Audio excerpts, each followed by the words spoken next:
வயதானவர்களுக்கு அடிக்கடி மூட்டு வலி, கை வலி, கால் வலி, இடுப்பு வலி, வயிற்று வலின்னு வந்துட்டே தான் இருக்கும் பாவம்.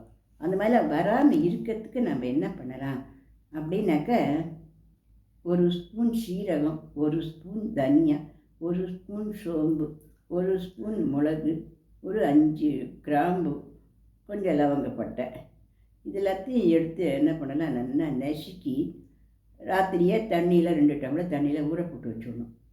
காலையில் அந்த தண்ணி எடுத்து ஸ்டவ்வில் வச்சோம்னா நல்லா கொதித்து 1 டம்ளர் தண்ணியாக சுண்டி வரும்.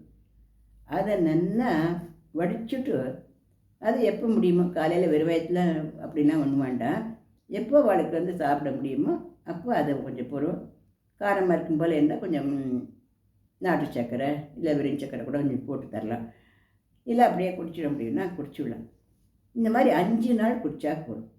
5 நாள் குடித்தாக்க ஏன் உடம்பு வலி, கை கால் வலிலாம் வருதுன்னா, வயசாக உடம்புல வாதம் அதிகமாகும், பித்தம் அதிகமாகும். அதுதான் வயசாகிறதுனுடைய அர்த்தமே அதுதான். வாயுவும் இந்த பித்தமும் அதிகரிச்சுன்னு போகிறது தான் அது வயசாகிறதுங்கிறது.